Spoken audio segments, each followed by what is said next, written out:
Welcome to today's video. Today I'm going to show you how to make this super cute cherry choker. This tutorial is super beginner friendly, so even if you're just starting off, you can totally make this yourself. Let's start off with the supplies you're going to need. The first two are optional, but they do make the process a lot easier. Aside from those, you are going to need some round nose pliers, something to cut your thread. I have some flush cutters here. And then you're also going to need some chain or needle nose pliers. For your supplies, you're going to need some crimp beads and wire guards, some extension chain and jump rings. You'll need some ball head pins and a clasp of your choice, some string. Today I'm going to be using 0.15 millimeter wildfire string, and then 3 to 4 millimeter beads. The length of the string you're going to need is really going to be dependent on how you want the necklace to sit on your neck. This necklace ended up being about 14.5 inches long without the extension chain. So for this, I just cut about 46 inches of string and then I folded that in half. We're going to start this necklace by taking one of our wire guards and we're going to put that on upside down. Once you have both ends through the holes, go ahead and bring it all the way down to the center of your string. Now take a crimp bead and you're going to put both strings through. Bring it all the way down your string to meet the wire guard, and then use your pliers to squish it. They do have crimp bead covers if you don't like the look of a crimp bead, but I really don't mind it, so I just keep mine as is. Alright, now we have the start of our necklace all done, so now we can start adding the beads. These are the bead mixes I'm going to be pulling from. Again, I'm using about 3 to 4 millimeter beads. These are faceted beads, and I do want my necklace to be white, and then of course we have the cherry colors along with some leaves. I already planned out what the design of my necklace is going to be, so that's what you see here. They do have boards like this that are designated for necklaces. I'm eventually going to get one because it's so helpful to have. Again, you don't have to have a beading needle, but it really helps speed up the process, especially because we're using such tiny beads. This is a clip style needle, so all you have to do is just hook it onto the string. Super easy, but it holds really well. I'm going to start adding my beads now, so I'll speed up the process, but I'll show you the pattern that I have, and then we'll talk about how to actually make the cherries.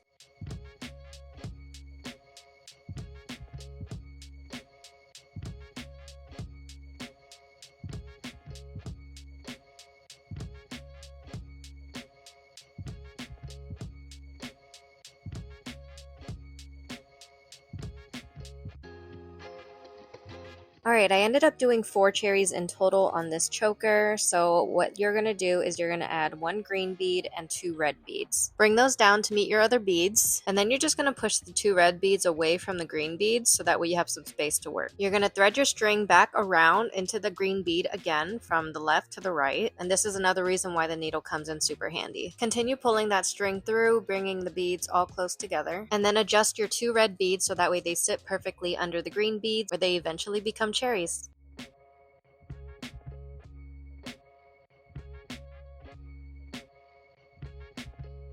And now you have your first cherry. Super simple, right? So I'm going to go ahead and finish adding the beads along my choker, adding 3 more of these cherries along the way. I'll make sure to continue showing the steps on how I do the cherries just so you can get a good grasp on it, and then I'll come back once it's time for the next steps.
Alright, once you have all your beads on, you're going to go in with your crimp bead followed by your wire guard. This time we're going to be putting the wire guard in right side up. Pull the wire guard down your string, but don't bring it all the way down to meet your beads because there are a couple steps we need to do first. One at a time, we're going to take one string, bring it over the wire guard and in through the hole of the opposite side. So as you see here, I'm taking the string coming out from the right side, bringing it over across the wire guard and weaving it in through the hole on the left side.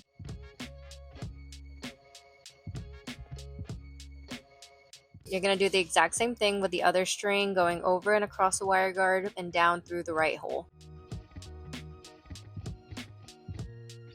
This is what you should have. And again, this is where the beading needle is going to come in handy because we want to thread these tail ends through some of the beads before we end up cutting it off. You never want to cut it off next to the crimp bead because then it's just going to come undone a lot easier. I like to put it through 3 to 5 beads. It really just depends on the design of what I'm working on. Once you have those through, you can go ahead and pull on the ends so that way it brings everything together. Now you can squish your crimp bead in place and cut off the tail ends.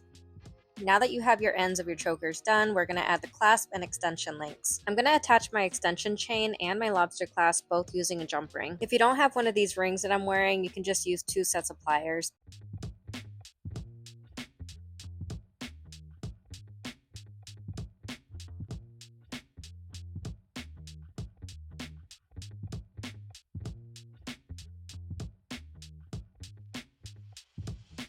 Alright, we are almost at the home stretch. Now we just need to make our last 2 pendants. I forgot to mention, I did use 2 8mm beads for this part. Add a bead onto your ball head pin, and then I just snipped off a little bit off the end. I didn't really measure this, but you only need your pin to be a few millimeters long. To create your loop, you're going to bend your pin down to about 90 degrees. Grab the end with your pliers, and then roll your wrist away from you. Go ahead and close your loop, and now you have a pendant. You're going to need one more of these, so just do the exact same steps.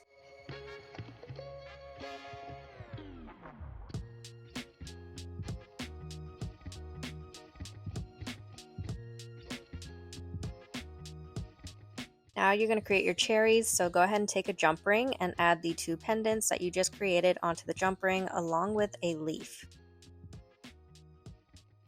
Close the jump ring right up and now you have a really cute cherry pendant. I also went ahead and made a mini version of this using 2 small red beads, doing the exact same thing, and this one is going to go on the end of the extension link. I'm attaching the bigger pendant with another jump ring and I'm placing it right in the middle of my necklace. The last step is just to attach the tiny cherries that you made to your extension link, and that is it. And that's how you create this really cute beaded cherry choker. I really hope you guys like this video and the way that this choker came out. I will list whatever supplies I can in my description, so check there if you're interested. Otherwise, don't forget to subscribe before you leave, and I will see you in my next one.